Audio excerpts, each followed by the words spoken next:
Hello everyone, welcome back to one of our live streams. We're getting a little bit of an early start here because the ATR, unfortunately, is not an airplane where you just kind of climb in and kind of get going, which is a good thing. It's a bad thing. Just means a little bit more work for us to kind of get going at this.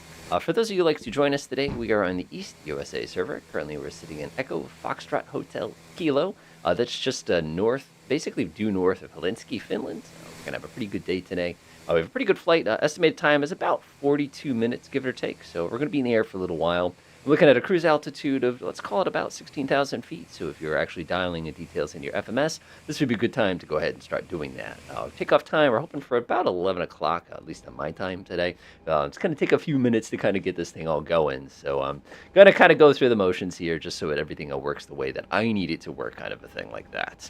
So I've got all sorts of angry warnings. We're currently on hotel power right now, which is the most bizarre thing ever, because if you actually look right now, you'll observe that this propeller is not turning. But if you actually come down here, you'll realize the fact that the engine is, and that's because this aircraft, for those of you who haven't seen videos on it, actually has this unique option called a prop brake, where we can actually stop the motion of the propeller blade so we can get electrical power without having to kind of deal with some of the challenges that kind of come along with it. It's a little dark in here today, so I'm going to actually turn on my lights a little bit, feel a little scandalous. And we're going to go get the FMS all programmed and everything along those lines. I'm going to skip a bunch of steps here, only on account of the fact I just don't need to do them for the purposes of our live stream today. It would take me a little while, but I do want to go ahead and get everything set up as far as this part goes. All right, let's see here. We are going from Echo Foxtrot Hotel Kilo. Yeah, I was right. Hotel Kilo. Hotel Kilo. We're going to put a slash there, just like an Airbus, and we're going to select Echo Foxtrot Kilo uniform. That's not confusing. Let's see, EF. We're going to do a kilo. You're going to do uniform. Oh my gosh, I messed up already. I looked up and I looked down and I looked up, and that's what happened. EFHK / EFKU. Not helpful. There we go. I'll go ahead and pop that one in real quickly. Just going to take a few minutes. I'm going to, like I said, I got to program it. This is not the world's most complicated flight plan, thankfully, so I'm not too worried about it. So I'm just kind of, like I said, kind of pop it in one step at a time. We don't have like a million little things that we're going to have to hit here. It's just a few kind of sprinkled throughout. Let's see. Our first one is EVIRO. EVIR. I know I'm being scandalous and not using the alphabetic alphabet, but that's okay. Let's bring up to LUSEP is next. LUSEP. Yes, the audience will not be seated during the programming the flight plan segment of tonight's game. All right, TUNOV. Let's go ahead. TUNOV. Now, one of the things I wish is that a flight simulator would actually talk to this, so you wouldn't have to program this in each time. Tango India Victor. That's an awesome name. Let's see here. I'll put this one in like that. I'm sure it's the name of a local town or something along those lines. Go ahead and pop that in real quickly. We'll take a look at our next page. That looks good to me. I'm going to execute that sucker. We're going to clear out the flight plan. That looks pretty good to me. All right, that's pretty awesome. Previews. Let's see here. I think that was McDonald's. We're going to pop that one. We have a bunch of different choices as far as approach goes. I'm just going to take 3-3 by none. Execute, and then we're going to have to go fix, once again, the flight plan discontinuity we just created for the 800th time. All right, nice. Good to go. All right, let's go get the other engine turning. Pretty easy to get this thing rolling. This is not a complicated one to get whacked here. The one downside, which kind of annoys me just a little bit, is it's a little difficult to kind of like control this. Like, I have no easy way to like manipulate that. It's just kind of the way that works. So when I do turn this other engine on, unfortunately, it's going to turn the way that you really should not be turning an engine. So unfortunately, that's kind of the nature of the beast there. Oh, well. So normally you would not want to engage your fuel, but you can see literally I can't undo the fuel. So when the engine starts turning there, it's going to have fuel right away. And normally I would set a really, really nice fire there. So we're going to just be glad the fact that they didn't bother modeling that. One thing I find interesting is the fact that propeller is rotating, even though the fact that I do have the hydraulic brake on. I can actually kick this thing off now. It doesn't matter. That'll actually get the other prop to start spin. Hey, look at that. And we're good to go. So I'm actually very, very happy with that. So I'm going to give us a couple moments for everything to finish kind of clicking over here. I'm going to get all sorts of angry things about hydraulic pressure and stuff like that. Again, I'm not too worried about that bit. And like I said, not doing anything to procedure here, just kind of running through the buttons just to make sure that I kind of got most of the stuff here. That looks good for me. I like that. That's pretty good. That's looking pretty good. I think the engine's turning over right now. Get some anti-icing. We're going to get a thing of wild electric power. We're going to get a warning on that. Hydraulic pumps. We should get the warning coming off on that in a few moments also. Yeah, looks good to me. One thing I do want to do real fast, though, while I'm thinking about it, actually not VHF, it's the navigational page. going to go down to this one. I'm going to press normal. I want terrain view. That's fine for me. I'm not going to put synthetic vision on. You can if you want to, again, depending on what you're flying today. I'm not going to, like I said, not stressing out. Like, I'm not going to go to the performance page. I'm not going to punch in any of those numbers. I just don't need to. I can, but like I said, I'm not worried about that today. We have a direct to options and all that, but like I said, I'd rather not fits with that because I just don't need to for the purposes of today's flight. What I would like to do, though, is take a moment to go ahead and dial in my automatic pilot and get that all kind of squared away. Let's see here. It's armed for 200 feet, which makes absolutely no sense because we don't want to do that. Going up to 16 today. Actually, theoretically, we should be doing 17, but I'm going to be scandalous. Oh, boy. So, and the fun thing is I've learned in the real world with actual airplanes is when you're dialing in automatic pilot settings, you actually have to sit here and actually crank things, and it takes a very long time to actually get the desired altitude. Just kind of like those nature of the beast kind of things that you just have to kind of learn to live with as a pilot sort of a thing. All right, flight director's on. That's fine with me. We're going to do a heading hold once we get down to the end of the runway. All right, I'm happy. Everything's good. We're going to check overhead to make sure everything's fine. Looks pretty good to me. Whoa, I'm going to float over here. Make sure we're disconnected from all sorts of stuff. We don't need to be on that. We definitely don't need that. Maintenance, all that's fine. I wish I could just shut this off. I feel like this just kills my frame rate or something like that. I'm happy with that. I'm happy with that. I'm happy with that. We can get that weather radar warmed up and stuff like that, but it's just not needed. All right, let's get this show on a road. How do we do for time there? I said 11 o'clock. We're not going to be on the runway by 11. Oh, well, we had a delay. All right, I'm going to take a right turn and head down to the end of the runway. I think one of the things I like about this airplane is it strikes me as like they didn't, it's not that they didn't know what they were doing, but it's one of those situations where they were, they got together and said, we're going to make an airplane from scratch. We're not going to look at what other companies did. We're going to look at the interfaces that other people did. We just want to start over. And I think I just ran an Airbus over there. Sorry. My bad. And you have a lot of very interesting design choices on this. You have a little bit of like the Dash 8 on here with the way the throttle quadrant is handled. You have a little bit of the Airbus on here with the way that like the automatic throttle's got kind of that notch setting on it. And of course, you've got a little bit of mix of turboprop on here too with that bizarre hotel power option, which, like I said, man, that's crazy that you could just run the generators independent of each other. It's just so different. And like I said, I'm very tickled by stuff like that. I also appreciate the fact the autopilot is in the middle, and it's got kind of this not retro look to it, but some of the controls on it definitely feel like something that I would encounter in the 80s, less so something I would encounter kind of in modern times. Go ahead and pop off the gust lock there. Give all the controls a little wiggle. I just want to make sure this is working well. Nice. Oh, awesome. We got a new person joining us. Welcome, Dexter. Sorry, I missed you. I'm just kind of getting everything all squared away for our flight here today. Go ahead and click a notch of flaps in. Give it a couple. Listen to this. Is that the best sound ever? It's like Space Invaders or something like that. That's the sound that the trim makes when you're sending it to the correct position. All right. Come on, we're working down here. Like I said, we're going to be a couple minutes late on departure time, but it takes a minute to get this thing going, so I'm not complaining. One thing I just want to confirm visually real quick is to make sure that's set correctly. Yep, that is set correctly. Now, one thing I don't have is dual mixture and dual propeller controls. I have a single propeller, single mixture. So unfortunately, that creates its own sort of issues that kind of come, whoa. Ah, see, that's the other special feature they don't tell you about this aircraft, is that it has a special mode that allows you to teleport, which is why it's very popular with business passengers trying to get to their destinations quickly. All right, so we're going to do one quick little idiot check to make sure everything's kind of the way that I want it here. I don't need to change that. I'm just going to make sure all my lights are not angry at me. It looks pretty good to me. Hydraulic pressure is flowing. We have electrical pressure. That's working. One thing I am going to do, though, is I'll go ahead and show this to you. If you hold down right alt and click on something, it's actually going to pop it in a separate panel. You can see it up right here. I actually like to take this. I have a third monitor. That's a little tiny mini thing I use for this. And I'm actually just going to drag it. You can't see me do it, but it's over on my third monitor now. And the reason I do that is you cannot see out this plane and fly it at the same time. It's super duper awkward for those of you who have tried it. All right, catch up in an F-18. I have a feeling we're going to get intercepted today. All right, let's go ahead and pop that right there. All my screens are all over the place right now. Let's see if I can get it. Of course, I shouldn't be flying and tweaking my windows at the same time. That's generally not recommended. But it does make it a little bit easier for me to see. All righty, let's do it. Interesting thing here is I've been at idle this entire time. One of my buddies now flies turboprops for a living. And he says the beta range with the reverse range is like the greatest thing ever. It basically allows you to reverse or stop the rotation. Not stop the rotation of the propeller, change the blade angle basically dynamically. All right, looks pretty good. All All right, looks good, looks good. This is one of the default skins for anybody who's joining us. All right, cool. Let's do it. Oh, we have a Vision Jet today. Awesome. I was thinking about doing a live stream of the Vision Jet, but I decided for the ATR today. The Vision Jet is so cool if you've not checked it out. It really is a modern airplane with completely everything about it is just like, you know, next generation, this and that. And it is so hopelessly expensive, I don't even want to imagine. All right, let's get ourselves lined up here. And I'll go ahead and hold the brake and nice and gently set up. There we are. Nice. All right, let's just quickly confirm everything is the way that I want it. One thing that I wish we had is we could quickly synchronize the heading. I can push that, and there's my heading. It's nice and synchronized. That's good to go. Autopilot's good. I'm not going to be setting these. Yaw dampers should be off for takeoff. I'll quickly run through everything here.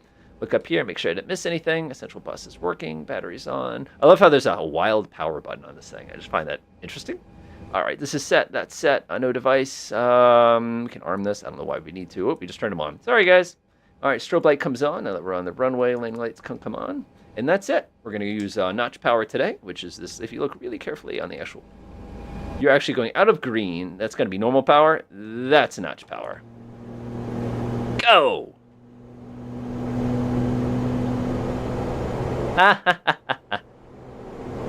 Whee! Sounds like a very angry fan. All right, 70 knots. Again, I didn't set any of the go through the motions of programming, like the performance and everything. But like I said, this thing's pretty mellow as far as performance goes. You're not going to be sitting there fighting it or anything like that. We are airborne. We're going to bring up the gear right away. A little bit of right rudder. I appreciate the fact this is one of the few turboprops that like actually has that, oh God, right foot, left foot. You know, our X-Plane fans are very familiar with the whole process of having to fist with trim and stuff like that as soon as you get airborne. Coming out of the piece immediately, now that we're getting up here, oh, look at Finland. This is amazing. I'm going to hold about 150 knots here. I don't want to go too fast. I'm going to pitch up just a little bit. And then we're going to start making our way onto course here, and we'll go ahead and reduce our power to our climb power.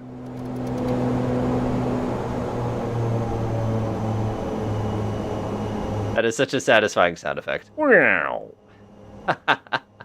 Love it. All right, about 150 knots here.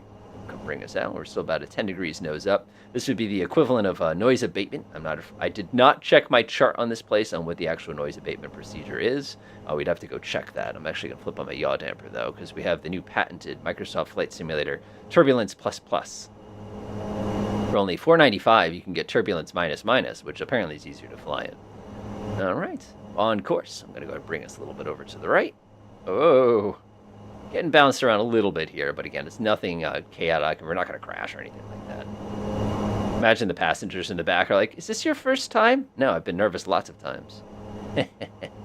I'm sorry, but that movie's still amazing. All right. Enjoying a little bit of the bounces here. Pretty good climb speed. I'll go ahead and put the nose over in a second once we get a little bit more ground underneath us. There we are. Surprisingly unresponsive for something this small, but then again, it's a turboprop. It's not supposed to be twitchy. All right, ready for some Space Invaders? I don't know why, but I find that funny. It's just me, I'm sorry. All right, let us head out. I'm going to fly it by hand for a couple minutes here. One of the things I've learned in instrument training here is the benefits of keeping up with your hand flying. Just learning the general instincts of just operating the plane that way. It's like muscle memory, and the more you do it, the better your muscle memory gets with it. Just kind of one of those things.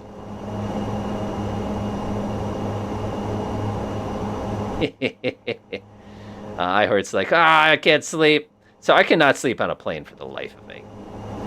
I've told this story before, but it's still kind of fun. When I was flying back from Australia with my good college buddy back in, 2005. Wow. So I can date myself a little bit there in case you're trying to do the math. But one of the things I can't sleep on a plane. So this is a very long flight for those of you who have not experienced this flight. And, we're going back, we're doing a thing. My buddy, of course, he has 2 glasses of wine, good, strong Australian wine, or whatever the equivalent is. I don't know if there's such thing as strong Australian wine.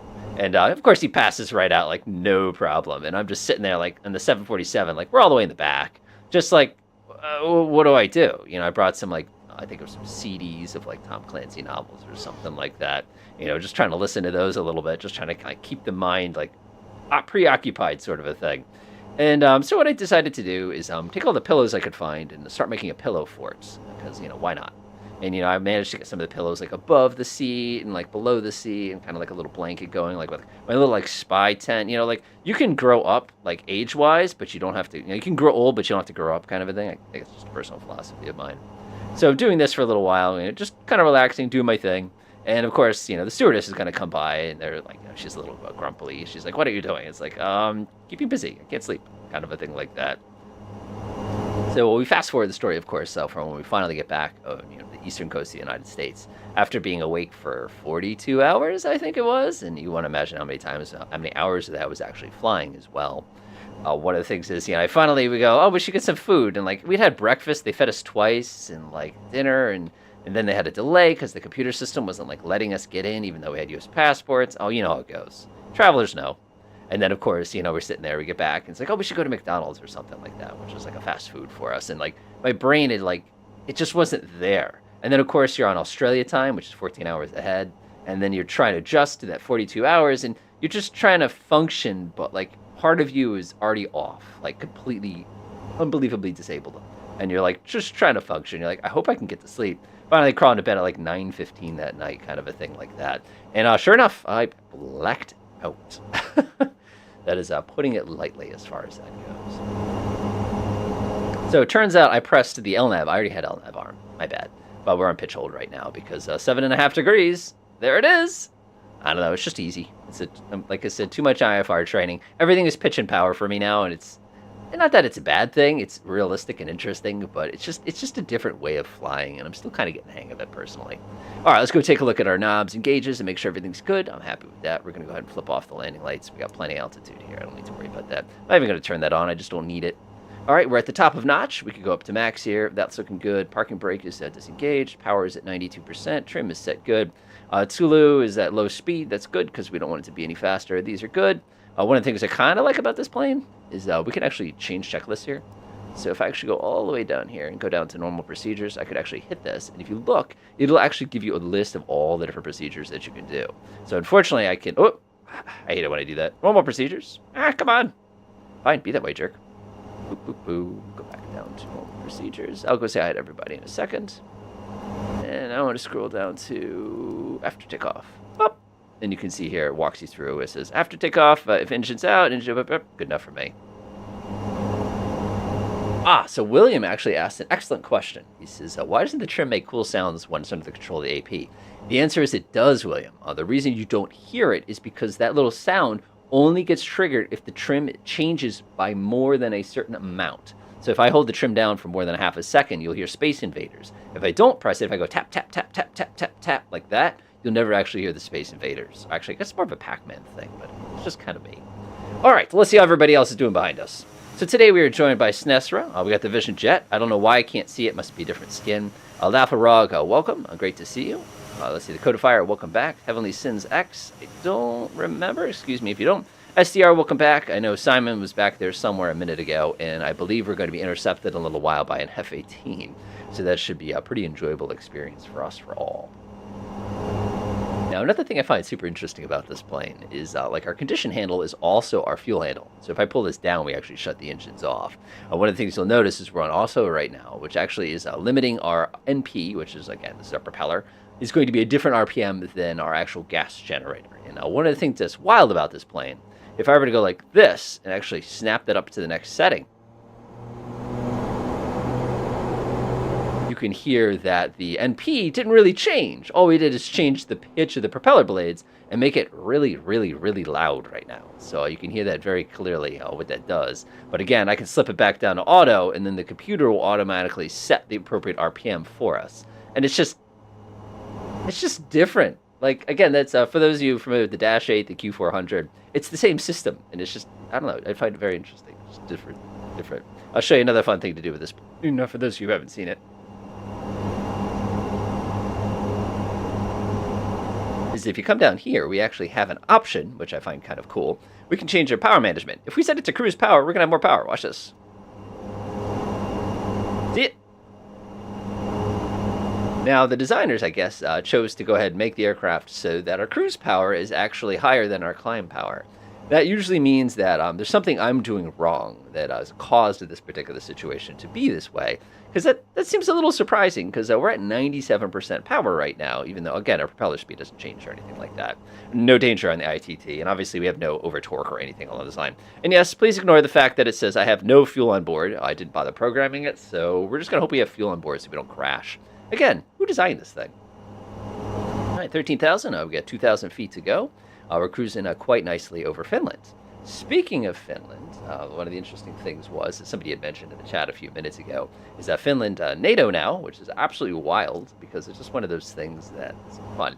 I had to try to find out as much information about this country as I could for this video, because, I have something to chat about, because we have some autopilot action going on today, and, whenever you're doing autopilot action, you got to absolutely make sure that, you have something to say along the way, so to speak. So let's see, what can we tell you about Finland? 5.5 million people about. The interesting thing there is I live in lovely Connecticut in the U.S. We have about the population of Finland, and your country is quite a bit bigger. Let's see here, it's a member of the EU. Let's see here, the official languages are Finnish and Swedish. 1,000 feet to go.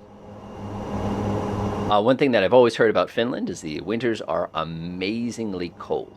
Like, cold plus kind of weather. Like, no advantage to being close to the Atlantic at all and kind of modulating the temperature. It's just OMG cold kind of a thing like that. And apparently the summer is very, very short, so lucky us that we get to experience a little bit of the summer here. Otherwise, you can just imagine exactly what that would be.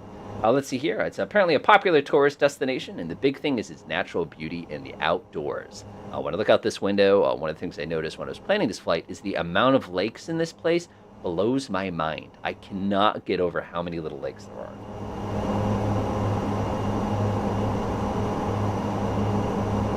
As far as games goes, when I always think of Finland, of course, I think of Colin McRae Rally. For those of you who played that back, I think it was 2004, 2005 was the original one. And they had the Finnish tracks, and they were a blast because they were a combination of woods with these trees that were like 6 feet apart from each other and straight vertical. You could barely even see them, with a lot of gravel, and every once in a while you had some asphalt stuff as well. All right, we are now level, I believe. Let's go take a peek. Let's see here, 12,000. We got a 19. We're going to pick up some speed here. This aircraft does great once it gets up to speed, but it definitely takes a few moments to kind of get it going here. And the wind noise is just going to get progressively louder, just like a real plane. But we'll start picking up speed. One thing I'm kind of amused by is we have no ground speed indication right here. Oh, that's right. Torodana points out the fact that Santa's Village is also in Finland. I didn't know that. I've got a couple other things. I made myself a list today. Let's see. Finland has a fantastically high standard of living. Like, one of the top ones in the world, which is amazing. It's apparently leader in education, technology, and design. They've got a lot of really, really unique ways to solve problems. And one of my favorite things is, which I think is so impressive, is huge social justice. And there's also a big part of it, which is dedicated to having a very, very high happiness index. It's actually one of the happiest countries in the entire planet, which I think is awesome. I could benefit from that if I could just figure out how to speak the language. I also understand is that their educational system is very, very strong. I'm part of the educational system where I live back in the U.S. So it's amazing to see, okay, what do they do differently than we do, kind of a thing like that. And I definitely would love to check that out. Nothing like getting out of my seat, by the way, and looking out the window and just sort of absorbing the world as it goes by. Let's see, history-wise. Let's see here. The Sami people, SAMI, were the first folks who moved to Finland. Apparently, that was almost 10,000 years ago. So people have lived here a very long time. So they've had a lot of time to kind of figure stuff out. Let's see. Sweden owned this joint for a little while, back in the 12th century, 1100s, which is kind of interesting. Finland itself gained independence from Russia, which is its angry neighbor right over this direction, in 1917. Obviously, the Russian Revolution, for those of you who remember that one. Finland was on the Axis side in World War II. Germany never actually occupied it, but there are some amazing, amazing stories about special operations that took place in Finland that really kind of get into, wow, I can't believe these things actually happened. Like, you see James Bond movies, and you're like, I can't believe he gets away with that. Some of the things that took place in Finland were actually very, very similar at the time as well. Let's see, they've been in the EU since 95. They're part of the OECD, 69. And let's see, it is a leading producer of paper, pulp, and electronics. I never think of paper, but given the amount of wood they have here, I would not be surprised at all. All right, we got to start slowing down. I like how you literally tap, because this automatic mode is actually a notch going from here to see how it snaps. So you have to get here in order to not be in the notch. Otherwise, the notch grabs it and kind of runs with it. And you can see if I pull myself out of notch, it sucks up all that useful power, which I really would have liked to had kind of sitting in here. But again, it's kind of the disappointing. Oh, Toro is chasing us down here. All right, that should be pretty good. And one of the fun tricks that I've learned with this aircraft, if you want to have a little bit of fun, is you can set it back to climb power and then push the throttle back forward. And it's a good way to reduce the power without actually increasing the power. I don't know, I just find that kind of interesting, sort of thing like that. All right, fantastic. Now we are on our way. Like I said, very cool. Other weird things about this plane, which I found interesting, other than, like I said, the propeller that you could stop, is the fact that we have AC wild electric power. It's one of these things that I'm sure if we had the Italian or the French panel for this, oh, I should probably turn that on. Not a bad idea. We would probably have a oh, I think an airplane just flew through us. It's just interesting. Maybe this is a different translation. I just found that kind of interesting as far as that goes. We don't have to worry about that too much. That's all lovely. That's all lovely. That's all lovely. Let's see here. It is 21 in the compartment, which is decent. Again, I love the fact that it modulates because, you know, that's what thermometers kind of do, kind of a thing. And another really fun thing with this plane is I love the emergency exit. No, actually, my favorite thing here is if we float to the back, check this out. Ha-ha! Let's see here. Who was complaining a few minutes ago that they couldn't sleep? Where are you? Where are you? I'm going to find you. And I don't know, I just get so tickled when they have aircraft like this. I feel like this is kind of an X-plane thing. Excuse me, everybody, I shut the stream down for a second. Oh. Oh, look at this. Love it. I love how it's a high wing, too. So instead of seeing the top of the wing, I can now just kind of sit back here and enjoy the flight.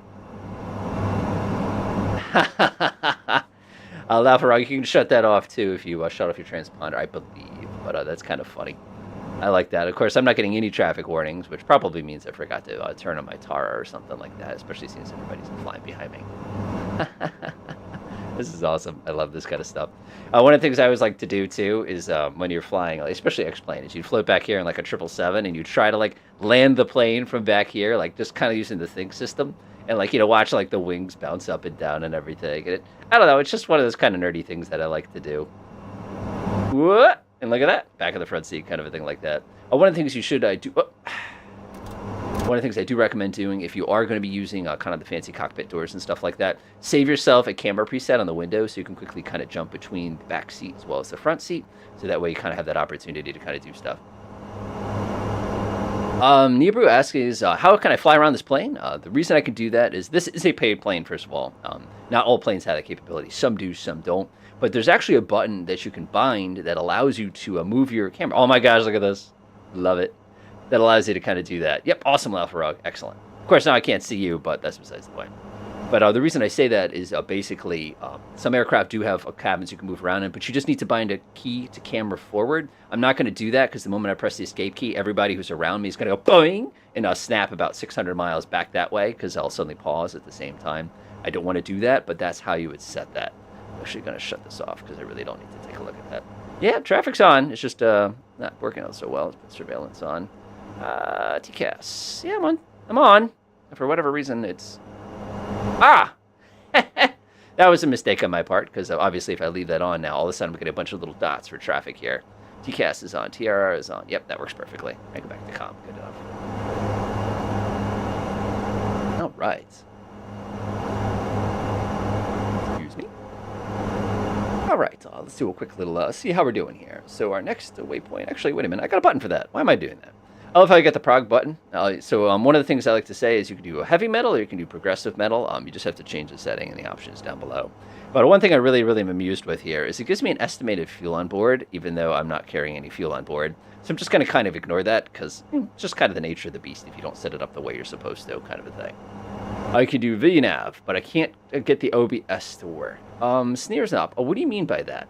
Are you trying to get the OBS for the purposes of suspending a waypoint, or are you trying to get the OBS as a way to adjust what direction you approach a specific waypoint? Because depending on if you're on terminal mode, or you're en route mode, or you're on approach mode, that's going to have a different behavior, especially with a G3000 or a G5000. Just kind of the nature of the beast. By the way, this does not do anything that you think it does. Awesome. I'll go back to what I was doing here. I just want to confirm this is all set. That looks pretty good to me. One cool thing that the designers did is they actually make it so if you click here, you can change what page you're on. So if you want to change the mode, you can actually click here and switch which mode, and it actually sets up a little piece here. And if you have to go back on it, you just, heaven forbid you do something like that, because like I said, you could accidentally get yourself on the wrong page there. And then you have to hit escape a million times, then you got to switch back to the other mode. Navigational display, I'm just going to bop that real quick and set it back to the one I want. Welcome to my country. I hope you like the scenery. No, it's beautiful. Like, I have, like, the biggest soft spot, because I'm very spoiled. When I was growing up as a kid, I grew up in a big city, it was Baltimore. And then when I moved up New England, it went from, cities are my trees to trees are my trees. And one of the things my dad would always do is, I kid you not, I'd drop him off in the woods, and he said, I'll give you a call when I find where I am. So I'd drop him off, like some state forest or something like that. And then 3 or 4 hours, he'd call me back and say, I'm in the next state over. Can you come pick me up? And it's like, where are you? So it always was kind of a fun little thing, but I always loved the woods. What airplane do I admire the most? Dexter, that's a fantastically challenging question. There's the difference between the plane that I admire and the plane that I fly the most, at least in my opinion. Ooh, I haven't tried live weather. Let's give it a shot. Good call, good call. What I was saying, so the plane that I like the most is not necessarily... That's what I get for... Oh! That's really puffy. Yeah, that's real puffy. Did it just kick autopilot off? Yeah, we're good. Autopilot's still on. Cool. So, wow. Wow! That's puffy. Unfortunately, I kind of wanted to look at the terrain. But I do like that. That is definitely pretty. Oh, swing it back. Of course, it's going to get angry. It's going to go pop, pop, pop at me again. Oh, well. I lost my train of thought. Anyway, the plane that I fly the most versus the plane that I like to, that is my favorite. They're definitely not the same thing.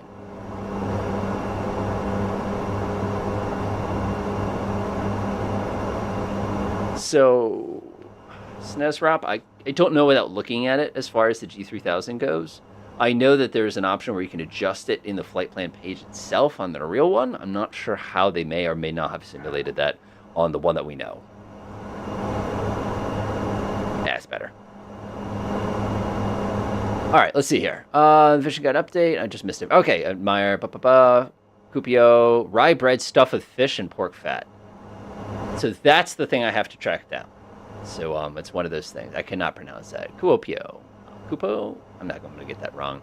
Rye bread's delicious. I'm not a huge fan of fish, just in general. I'm not a seafood guy. But it sounds pretty yummy. It's kind of like a super hearty bread. And one of the things I've discovered is countries that have, long winters tend to have, like, the absolute best as far as hearty food goes because, it comes with the territory kind of a thing. I always just thought that was kind of fun. Okay. Not sure. Yeah. Let's see here. Okay, back to what I was saying. So when it comes to plane that I like the most, it's like asking what your favorite child is kind of a problem. The issue there is you're always going to have an issue where it's like, do I want to do this? Do I want to do that? Actually, I think, yeah, we'll go up to 80. There we go. Not bad. Yeah. So one of the things I'd say, Dexter, is like the Airbus, the Boeing 737 that PMDG did is an amazing airplane. They did, it's incredible. Like, I wish all airplanes had that level of fidelity in them, in the level of customizability. PMDG really, really knocked it out of the park as far as that goes. The problem with that airplane, and you probably know what I mean, is the fact that it takes time to, just got passed again. It takes a while to get set up. And for me, I have limited time. When I finally get to sit down and like do my airplane stuff for the week, I have like 3 hours on a Saturday, and that's all I get. So keep in mind, 2 of those hours is YouTube, and 1 of those hours is, if I want to fly around or do something like that. So plane like the 737, even though it's perfect, is great for me if I had more time. Whereas aircraft like the CH-750, for example, which is an ultralight, I really enjoy flying in VR. That plane is a trip. It is just so twitchy, so sensitive, so easy to fly. It's so angry, and in VR, it runs beautifully, so you never have issues as far as control goes or being able to do things. And it was like $2 I think I paid for it. I really enjoyed that plane. Same thing with the top rudder, which is that, basically somebody took a bunch of canvas, or I should say some nylon, and strapped a lawnmower engine to it. Again, a lot of fun. When I think about what airplane I fly the most, it's actually the 172, because of the fact that in the real world I do a lot of work in a 172. Actually, I do a lot of work on Archers. And then, of course, I fly the Mooney a lot in this program because it's a plane that I get to fly in the real world, so it kind of goes with the territory. The other thing I would say, too, is I really like the military aircraft, but I also have DCS. DCS does a really nice job. So I almost never feel that, we got intercepted. Ah, busted.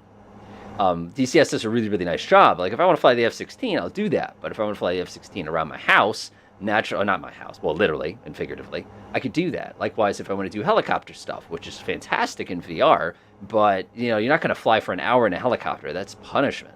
And same thing with, I'm working on IFR now, so a lot of that is, I fly the same 16 approaches over and over again. I'm going to fly it in a slow GA plane kind of a thing. It's just one of those things, All right, speaking of which, I should probably concentrate on my current flight here. All right, Tango India, Victor. I believe I've gotten popped off. No, LNAV's still on. Interesting. Because we got to start descending in a minute, I believe. We're getting pretty darn close.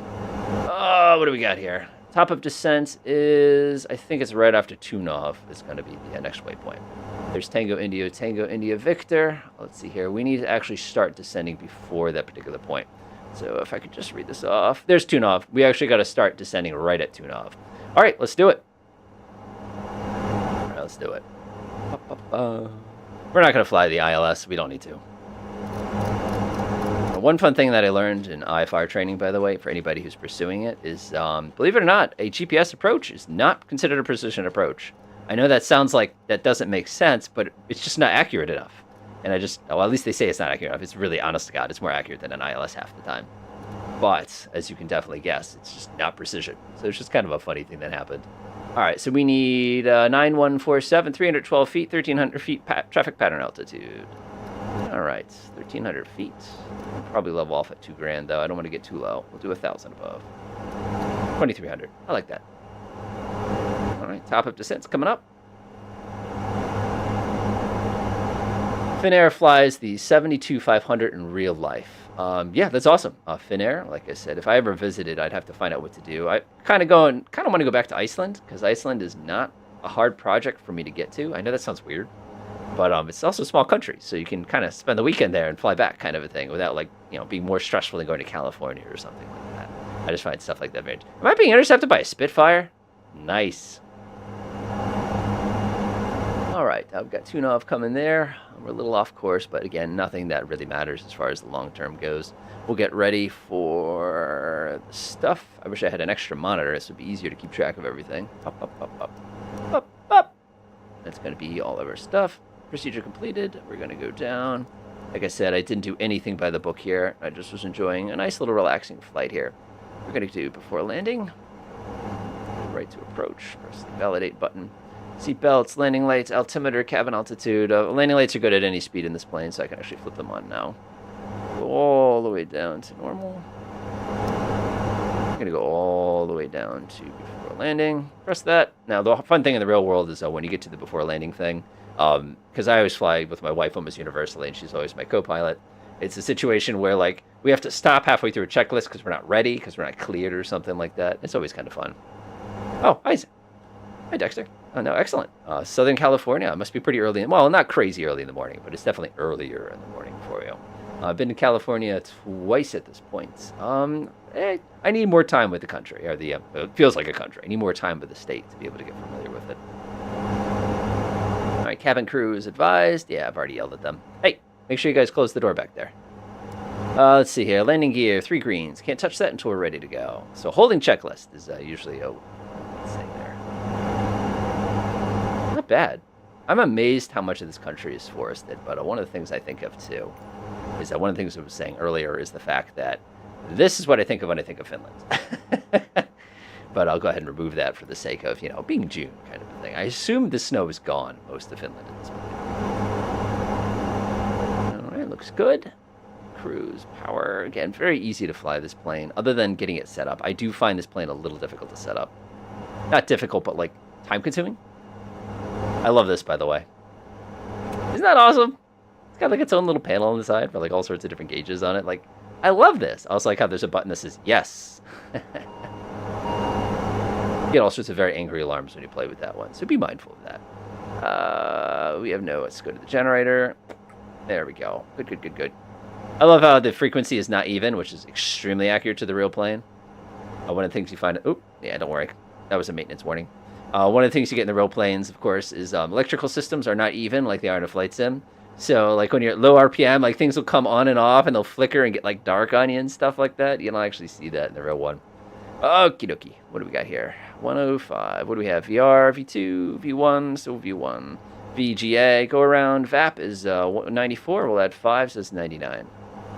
Yes, you were saying that with the VNAV. I actually have a video on, you'll see some VNAV stuff. I got a lot of G3000 stuff coming up the next few weeks, but we talk about VNAV, and it's just kind of nice. All right, let's get going. Let's see how. Let's be super lazy.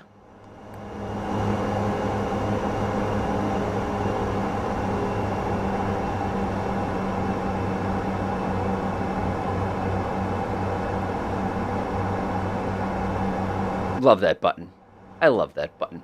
So in the real planes that I fly, I don't have like a button like that. What I have instead, I have a CWS, which is a button right here. Almost every plane that I fly that has an autopilot. You just press and hold it. You push the nose where you want it, and then you let go of CWS, and the autopilot just holds it. It's the greatest thing ever. Oh, when you have the time to answer, what got you into airplanes in the first place? Oh man. So, oh man, I've always been a fan of airplanes. It's just, it's a techno nerd kind of a thing. It just comes with the territory, as I'd say. I have to think back. That's a really challenging question because I know I worked at an air museum for many years, and that obviously did not help. I think what got me into actually piloting was riding in a Cessna 172 for the first time in the right seat. We had to shoot a video for the air museum, and at the video, they said we should do the whole traffic pattern, so we have like a little visual to go with it and everything like that, which I thought was cool.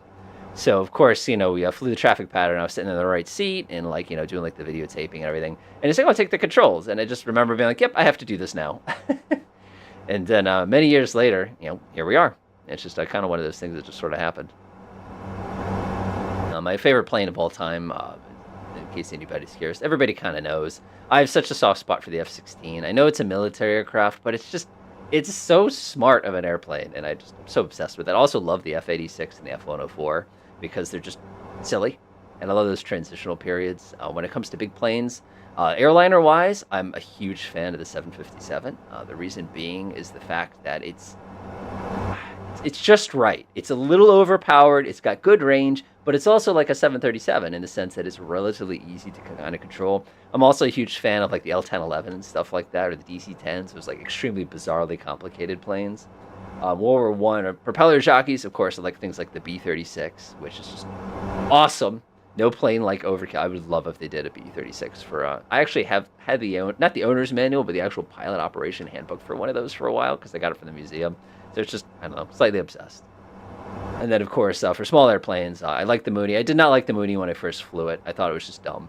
But as I've flown it more, I respect it because it's got a certain race car precision to it that no other airplane that I fly that's small has. I haven't flown a Bonanza yet. I haven't flown a Cirrus in the real world yet. So I can't speak to those precisions, but because it's pushrod, it's just different, and people who flew it would know exactly what I mean, or can speak to that as well. Of course, the wife always jokes, okay, if you could own any GA plane, what would it be? And it's like, well, a TBM's a great choice, but it's like, I'd probably get something bigger, but same kind of turboprop-y goodness sort of a thing. Jets are complicated. All right, let's get ready for approach here. We're flying over this. Love this country. It's so beautiful. I can't get over how flat it is.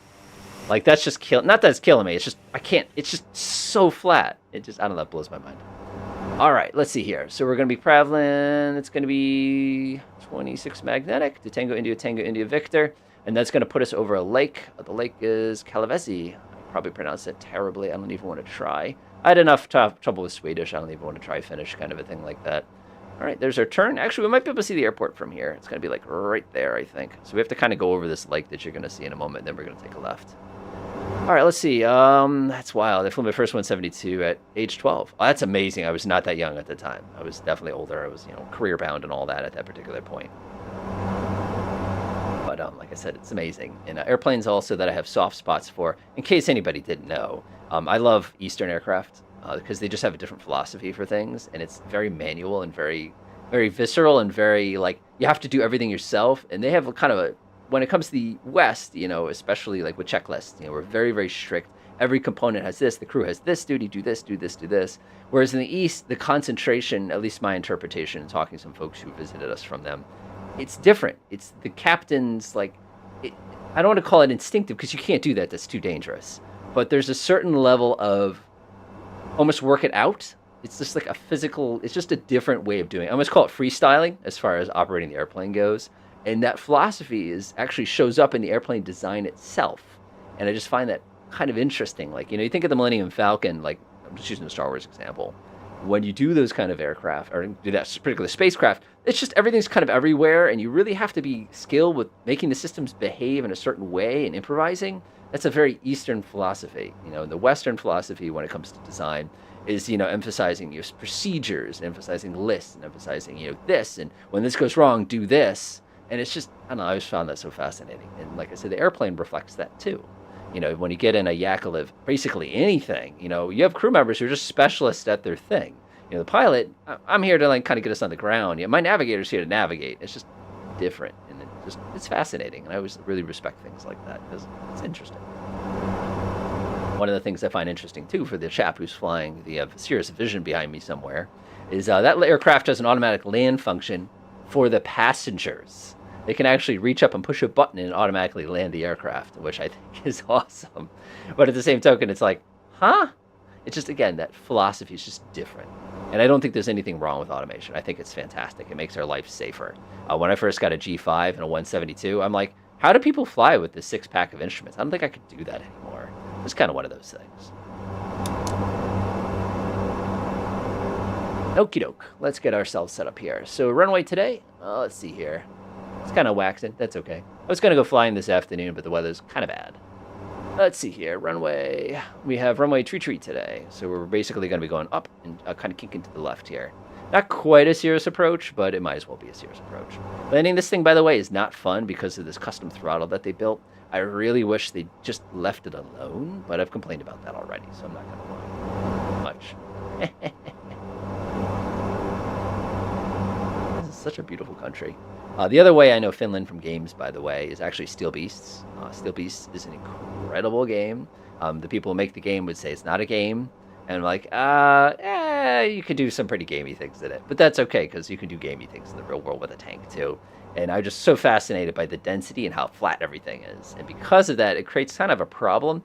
If you're a tank, you can't get through this. So you take the road, and then you get situations like no joke, right here, where there's only one road that crosses the thing that has water on it. You're not going to go through the water in a tank. You're not going to go through the woods in a tank, which means the Finnish army basically drops 1 million landmines along here and says, YOLO, and basically you try to find another way around. But that's very typical of the terrain here, and it's so challenging to get through. I don't know, I just find stuff like that super interesting. Good stuff. Steel Beast, by the way, it's a tank sim, in case I didn't make that clear. It's cool. I'm not recommending, they're not paying me for that or anything. I find their product very expensive, but it's cool. It's really cool. Just kind of one of those things. Reminds me of Minnesota, a lot of lakes. All right, so we're getting to the awesome named waypoint here. I'm not going to tell you why it's an awesomely named waypoint, but I'll let you use your imagination there. I had an interesting problem where I was actually simulating air traffic control one time, and people had some very naughty names for the names of the airplanes that they were trying to get into the airport that I was in. Princess Juliana at the time, by the way. And it was always kind of one of those like, oh, kind of situations. Just kind of see if I can see the runway from here. So in the real world, you can't see this far. Like, it has to be a perfect day to even see, like, to here. But I'll take it when I can get it. And realistically, like, you can make things out better. Obviously, this is all distorted, and obviously it's compressed and stuff. But it just doesn't look like this in the real world. It's very crisp, but it is definitely hazier. Thanks, man. No, I appreciate it. I enjoy doing it. The reason I continue doing YouTube is, like I said, I enjoy it. It's super fun. And it's always fun to check the Microsoft Flight Simulator forums every once in a while, and like somebody mentions me for something, and it's not always positive, but it's like, cool, somebody knows me. I don't know, it's just sort of funny. All right, yeah, we're going pretty quick still. I actually can. This is going to sound crazy, but I can actually increase the throttle a little bit. I know that sounds scandalous, but remember, I'm on flight level change mode right now, so I can actually get away. I was working in Tango, India, Zulu a few years ago. Oh, you're going to have to help us out with that, Lafarug.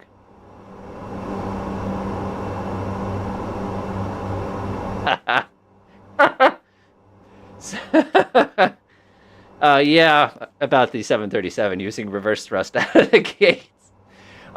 So believe it or not, that was an approved procedure. You can't do that anymore. But back in the 80s, for example, you were allowed to do that. And there's a very amusing video out there, if you can find it, of a Boeing 727 doing a power back reverse out of a gate, hitting the brakes, and then smacking the tail. And it's one of those where it's like, hee, kind of a thing like that, because they didn't allow that. Another fun thing about the 7.2, by the way, is the fact that you had an air stair in the back. So you could self-load and self-back up. And it's just, you know, they just don't design things like that philosophically anymore. It's just different. You know how it goes. All right. That's so funny. All right, let's land this plane already. Oh, thank you.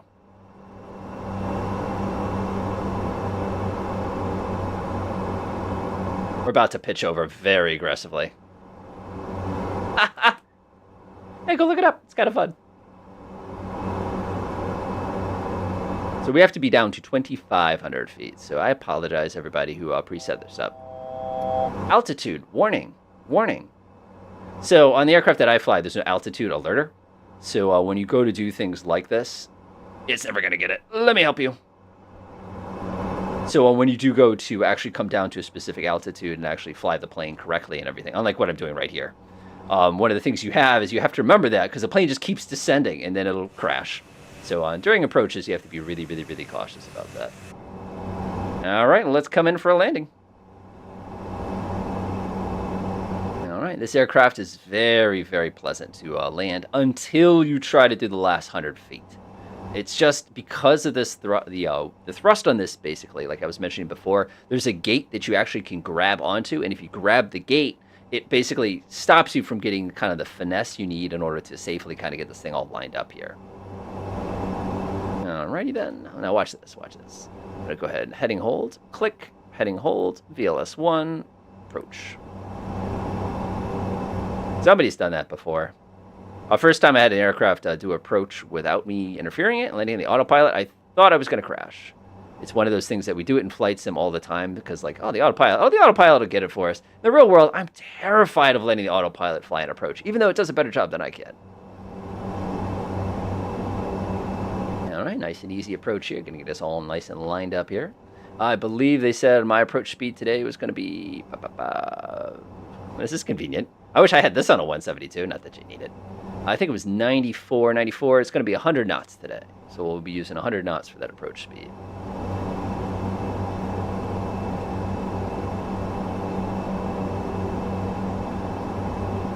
One thing I love is the speed holder thing is right here. Notice this is idle even though I'm not at idle.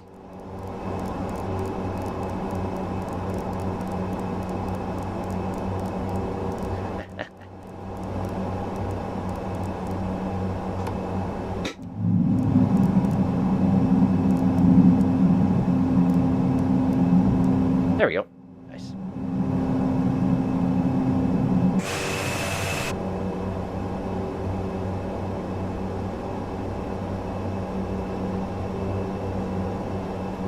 That part should be right off my left. Yep, there it is. No. It's not technically a serious approach on account of the fact that our approach today will undoubtedly involve a pretty long approach here. Oh, that's another thing that you don't get from the simulator versus the real world when you fly real instrument approaches. Is in the real world, they'll say proceed direct, like Lefay or something like that. You'll proceed direct, and you're 15 miles from the airport. That takes time in a 172 to cover that distance. You know, in an aircraft like this, it's like, you know, I'm going to hold 140 until I'm basically over the threshold. Once I start my descent, I'll come down to 120. But it's like, you know, Cessna doing like 60 or 90, that's a really long, drawn-out approach. Like, you have to earn that.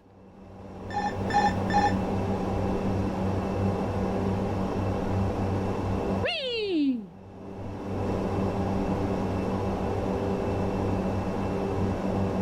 There's a big difference between the real world and the flight sim here. Good enough. I like this. And we're good right there. I had a G1000 moment for a second there. I wonder if anybody caught it.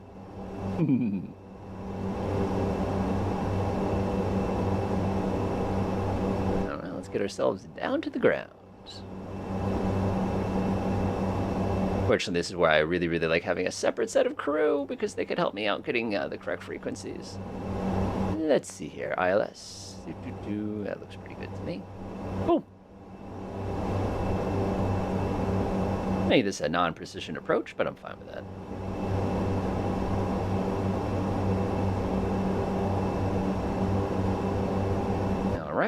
one thing I always forget to do.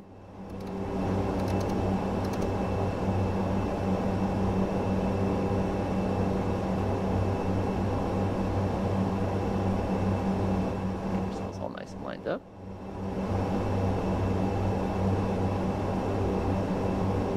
One of the things I've learned from my instrument training days now is the importance of cockpit sterility.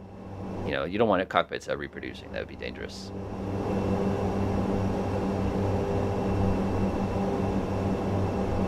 Whoa.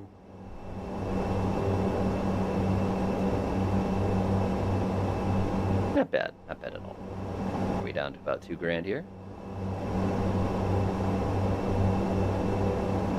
One of the things I always get a kick out of, too, is the Boeing 377. For those of you looking for an interesting piece of history, as well as kind of an interesting take on service, I usually, you can think about an airplane, have first-class service. They'll come by with a towel and, like, a beverage for you and everything like that. But that aircraft had a basement that had a lounge in it. And I always found that kind of, the times, I guess. The times. Yeah, we definitely could have gone direct here. I don't think we need to do this lengthy approach. But this is going to my point, what I was saying. Is like, in a jet, you just get there and you land and you're all set kind of a thing like that. But in this, it's very much like, huh. There we go. Whoa. It's so funny, when you get bounced in turbulence like this. Like, this is going to sound silly, but it's like automatically, it's hard to explain. There's like a muscle memory component to this that is always kind of fun. That's fine. Whoa. Yes, we've converted this ILS approach into a non-precision invented approach. Whoa! Come on, yaw damper. You have a job to do. Needs to be at 2,000. We're just going to use it as a step-down altitude. We're not going to do it as an ILS approach. Whoa! Holy smokes. Safety belts. I think this is a really fun scene in The Simpsons where, Bart's, they're going to Japan, I believe. And he's got an electronic device, and the steward is like, you gotta shut that electronic device off. And he's like, you're the boss, shuts it off, and the plane immediately goes into a dive. That's all I can think of. There we go. Whoa! Alright, let's go ahead and double check to make sure everything's nice and dirty here. I'm going to drop down to our approach speed. It's going to take a minute to get this thing coming down. Going down. Whoa! You think I'm jerking the controls around, but I'm not.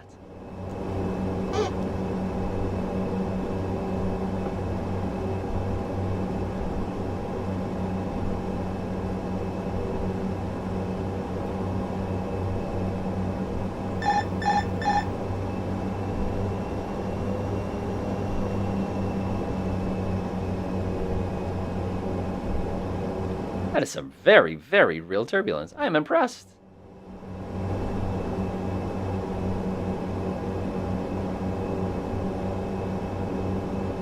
Let's see here. Not all airports. I remember having seen pictures of an OG. Oh my god, a 100. A 747 with a full-service bar and the hump. I don't know. That just kills me. Stuff like that just kills me, absolutely. All right, let's make sure we're actually ready to land here. All right, we're good. You should probably have, called for landing or, done something correctly or officially or something like that. But, hey, you can't win them all. Actually, it's a pretty stable approach. Pretty stable. We're a little low, but, nothing dangerous. There we go. Right there. We're a little low glide slope, but also we're visual.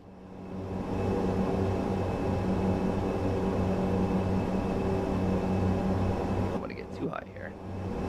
That's another thing I've learned from flying instrument stuff is kind of set your engine the way you want it and you sort of leave it that way. It's not to say that you can't use it, especially if you start getting a little low, you can give it a tap of power, but it's just one more thing you have to stress about. And here's how I can tell that the information that I'm getting for this glide slope is not accurate, because if you look out the window, you see that we've got 4 whites right now, so clearly that's just not correct. All right, let's go ahead and cut the power and get the nose down a little bit. So when you're doing instrument approaches in the real world with propeller-driven jockeys, if you want to lose 50 feet, just pull your throttle to idle, count 1 Mississippi, 2 Mississippi, and then push the throttle back where you had it. And that's literally exactly as much as you need to lose 50 feet. It's like the greatest thing. Alrighty then. Go a little high. 500. And that's that first class person. He's decided to come up front with me. Everybody else is already like at the terminal waiting for me. I'm coming. Give me a minute. Give me a minute. Alright, I'll meet everybody at the terminal for a picture. 200. 200. Should say 50 as soon as we cross the end of the threshold here. Wait for it. Ready, set, 50. 50. Haha! I still got it. 20. 10. Woof. It's embarrassing. At least it was on the back wheels. Now I know what you're thinking. You're thinking, oh, easy, Alpha Rog. I haven't done that. Look at the rudder. Look at the rudder. Good times. Good times. That was embarrassing. One of the things I've learned also in the real world is be careful with your brakes because you blow your tires. They just explode. Go boom, and that's it. They're gone. All right, we did it.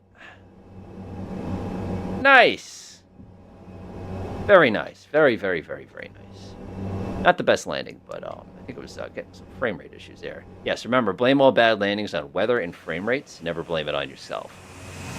All right, we did it. We are here, everyone. Welcome.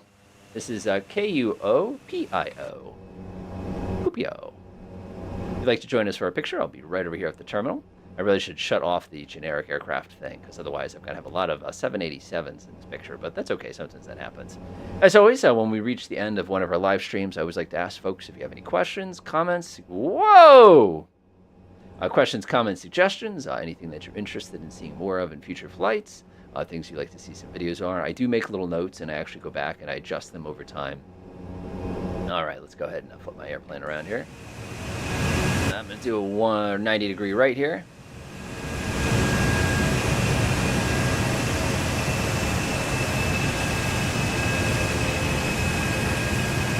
What is this, an F-18? That was an amazing turn. All right, I'm good here. Oh, somebody disappeared already. I guess I'm going to take the picture like this, and then hope somebody else sneaks in here. Nice. So coming up down the line here, we've got some stuff concerning the like I said, I'm about to get attacked here. All right, good enough, good enough. So we've got some really good stuff coming out in the next few weeks, especially dealing with the G3000, G1000, because we haven't done a lot of that in a while. That's why I'm successful on YouTube, so I might as well go back, do what you know, kind of a thing like that. We definitely have some things for VATSIM, especially with instrument approaches. I think you could probably imagine why, and I think I like that just the way it is. Let's go ahead and turn damage back on here and do a collision. Wait a minute, I had it on hard? Whoa, never mind then. I guess I did that before that. I had to tell myself I did it. All right, let's do some unnecessary damage to this aircraft. Go!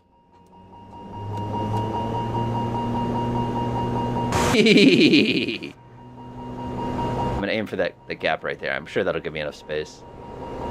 Go! Give me everything it's got! I might not make it to a lake. I might just accidentally crash here. Uh-oh. Plan my attempt to crash the airplane in vain and deal with the consequences. Aha! Not a happy sound. Hey, I found some water. All right, is everyone? Please enjoy. Hopefully you had a good time today. Oh, that's not a happy sound. Oh, boy!